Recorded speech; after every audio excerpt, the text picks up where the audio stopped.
Welcome to Firearms of America. Today, as you guys can see, we're back here with another pair of Salomon boots or shoes. Well, let's find out. These are Salomon Odyssey Mid GTX hiking shoe. Although to me that looks more like closer to a boot. Maybe a hybrid of boot and a shoe. So, to give you a brief overview, overall I do like the comfort level, I do like the outsole, I do like the features and the protection that these boots or shoes, whatever you want to call them, do provide. Currently they are a little bit on the pricier side, $180 on Amazon. The link is in the description below if you want to check it out, because they're a newer model, so of course whenever the new model comes out it's gonna be on the top of the price. But I expect prices to go down. They are GTX waterproof, so that's definitely a plus. The only thing that I wanted to give you here is they do run a little bit small, so make sure you get prepared to buy and then send it back and then change sizes, because you will have to play around with it. So if you do have time to watch the whole review, let's get into it. As some of you already know, this review is specifically for my ultimate survival boots section. Basically, if this was your survival boot, really, that's it. Something bad happened and you were wearing this boot already, or maybe you had it in the house and you put it on and now you had to leave the house, walk for a very, very long time without taking these boots off, run, climb, fight, I don't know, whatever's necessary to survive. Would they be good for your survival or not? Let's find out. How to make the judgment? We'll make the judgment based on 8 different criteria. Let's begin. Criteria number 1, of course, comfort level. Obviously one of the most important ones. Now, in order to test the comfort level, most of you guys already know who has been watching stuff on my channel. I do a 3-mile run and then a 5-mile walk, no stops in between. I do it on a variety of different surfaces. The total wear time is usually between 7 and 8 hours. So after I finish the walk, I still continue wearing these boots for the rest of the day, just to see how they feel for whenever you wear them for a very long time. And like I said, overall I do like the comfort level of these boots as long as you get them in the right size. There are of course a few factors that contribute to the comfort level, and let's start with the very first one, the weight. Now, this is size 10 and they feel very, very light. I mean, they feel unbelievably light for everything they have. But let me tell you exactly how light they are. 14.7. And yes, it is very, very, very good. Very impressive, especially considering that they are waterproof, especially considering all the protection that they, well, pretty decent protection that they provide.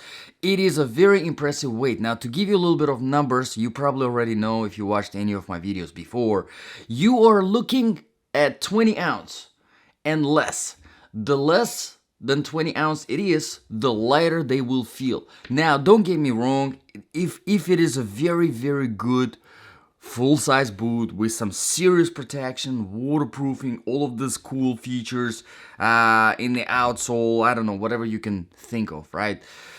And it is 21 or 22 ounce, okay, that's not that bad. It's a worst compromise, right? But the more under 20 ounce it is, the easier it will be to run, it will be to walk for extended periods of time in your shoe wear, whatever it is. And this is well under 20 ounce, so great job there, Salomon. Let's move to the next factor that contributes to the comfort level, is the inner sole. Now, the inner sole here is nothing special. I honestly was sort of almost disappointed with the inner sole because it's not ortholite. It's I mean, it's nicely shaped. It has a good arch support, which I do like, but it doesn't say that it is ortholite. Usually it does, but it isn't. Not in this case. I guess not a big deal, honestly, really. Ortholite, it just has those antibacterial qualities. Maybe they just forgot to mention that it's here, because honestly, it really does look like the ortholite, but it just doesn't say that it is. But on the plus side, like I said, it has very good heel support, very good arch support, and if you notice, it has that blue layer of jelly type of layer. Yes, in there, which I do like a lot. Now, a lot of Salomon boots, they don't come with this. It goes straight from the inner sole into the hard rubber, which is the rubber of the outsole. And I see a lot of people complaining. A lot of people complaining on Amazon. A lot of people complaining on my channel on the Salomon boot reviews, saying that why don't they just do this for everything? Because that really does add a lot to the comfort level. It really does. So these boots do have it. So great job, Salomon. Please do it on all of the other ones now. All right. Now let's talk about the padding on the tongue. There is some, not a lot, but there is some decent padding in the ankle, so that definitely adds to the comfort. Of course, the material itself is pretty soft.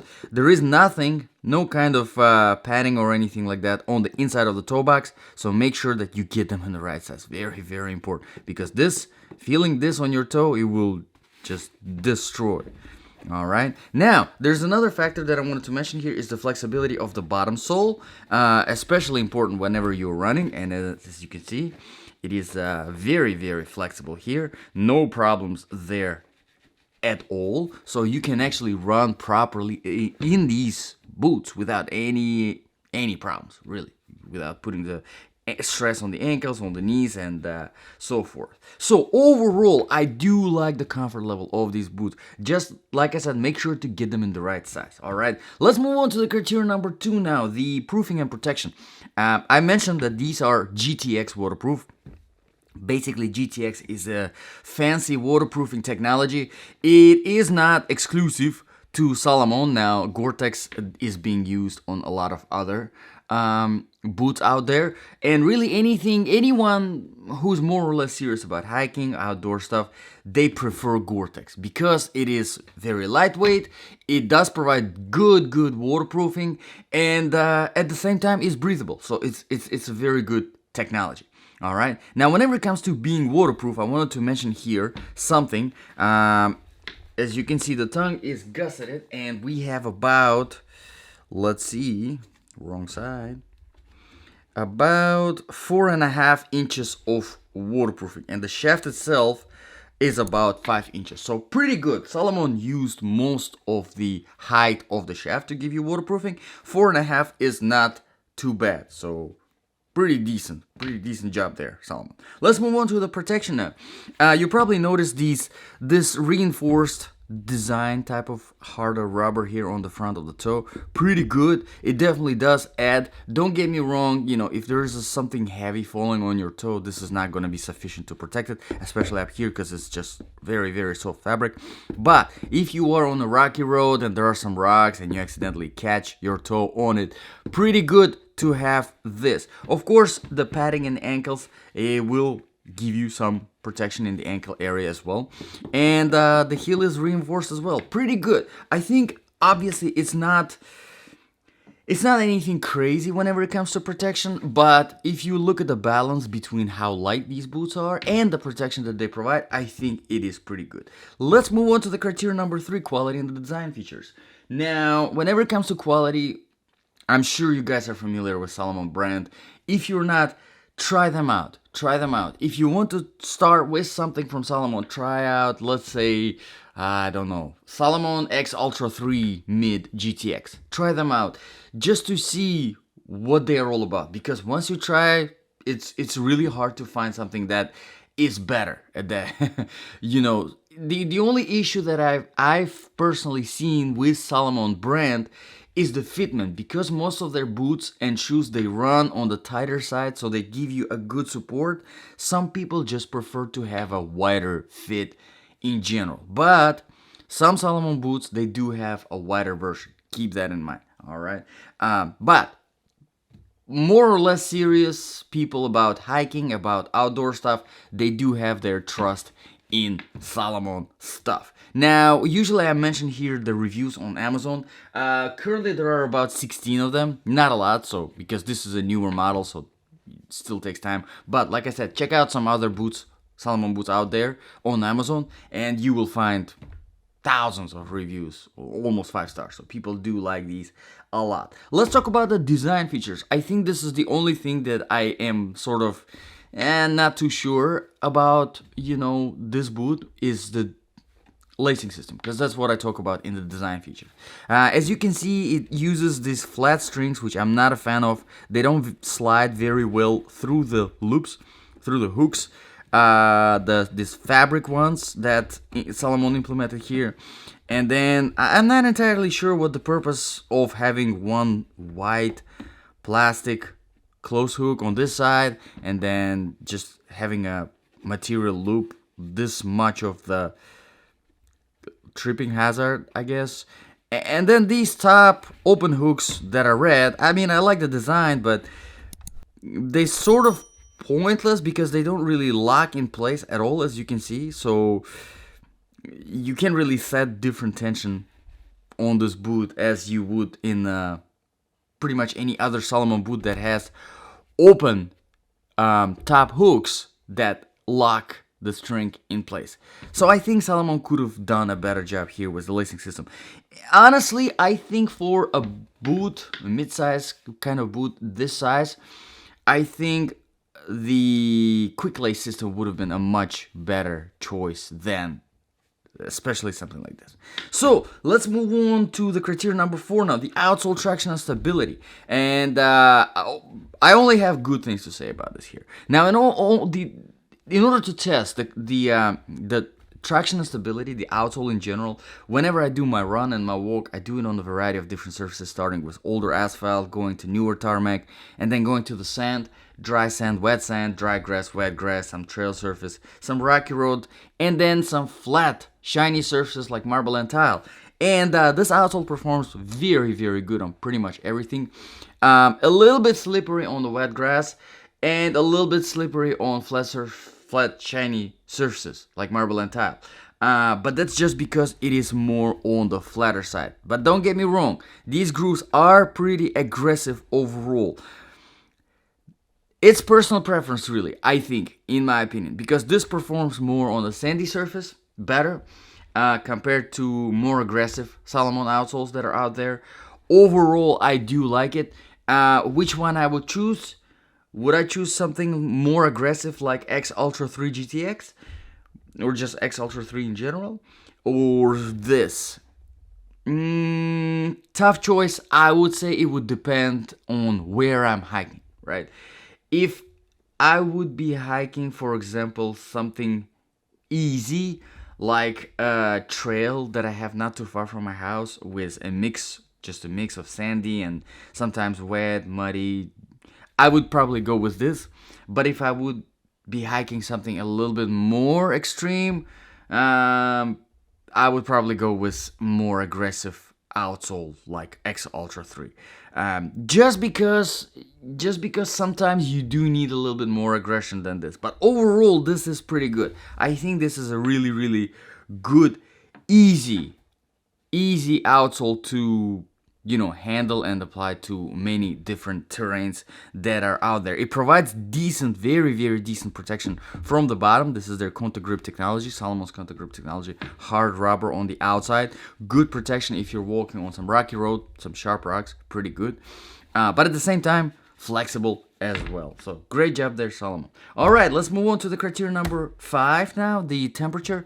I'm not going to really talk about the colder temperatures because these are not insulated. These are not designed to be winter boots in any way. Even though they are waterproof, I still would not recommend them. They would probably be decent on the snow, but on the ice, they will be very slippery. Keep that in mind. All right, not winter boot, not snow boot, not ice boot. Keep that in mind. But in the hot temperatures, they are definitely very breathable. The Gore-Tex waterproofing does a great job at not restricting that breathability that we often see whenever it comes to waterproof boots. So in the hot temperatures, definitely a great choice. So I would say it's a good 3-season boot. Let's talk about the sizing now, criteria number 6. Like I said in the beginning, they do run on the smaller side. So usually whenever I get the boot in the size 10, I have a little bit of that extra space in the toe box, which I always talk about. You want that extra little space in the toe box whenever it comes to hiking. I mean boots in general, really, not just hiking boots.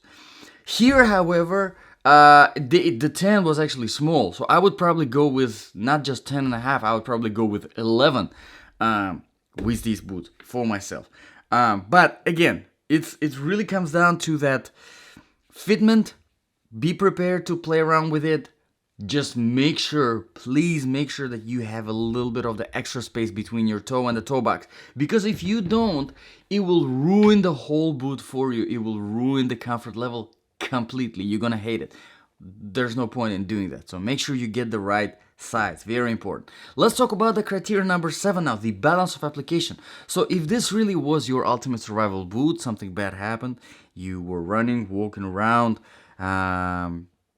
doing the trail running, I don't know, hiking, or maybe you were sitting in the house and something bad happened and you had this as an option to put on. Would this be a good boot for your survival? Honestly, if this was my only option to put on, compared to everything else I have, let's say dress shoes, sneakers, whatever, yeah, a great option. I think I wouldn't mind at all to have this as my survival boot. Now, can there be some things that could have been better? Yeah, absolutely. The lacing system, I think it could have been much better on this boot.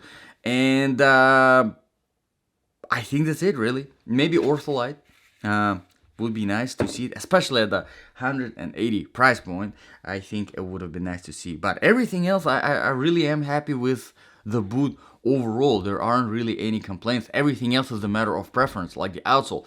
You like more aggressive or you like more flat? Or like the protection. Do you like more, on the lighter side, or do you like more protection? Personal preference. So you guys let me know what you think. And the very last criteria number 8 here, I kind of mentioned it already briefly. $180 price. Definitely on the pricier side. Do I think it's worth it? Just barely. Now, whenever they're not so new anymore, whenever they settle at, which they will, I think they will at, $130, $140 price point. I think they will come down to that. Definitely great choice in that price range. But in 180, there is a lot of competition out there. And I mean, not just from other brands, but from Salomon themselves. It's really a tough choice, because there is some seriously good stuff in that price range from Salomon. And check it out. I do have some reviews on this channel. Salomon is probably the most reviewed brand on this channel. I don't know why, but I do like them a lot, so I review them a lot. So let me know in the comments below, guys, what do you think about this review? What do you think about this boot? Would you consider it as your hiking, trekking boot? Would you consider it as your ultimate survival boot? If yes, let me know. If no, let me know as well. If you have any requests for reviews, you can drop them in the comments below as well. I always look out for those. And thank you very much, guys, for watching. This was Firearms for America. I'll see you guys in the next video.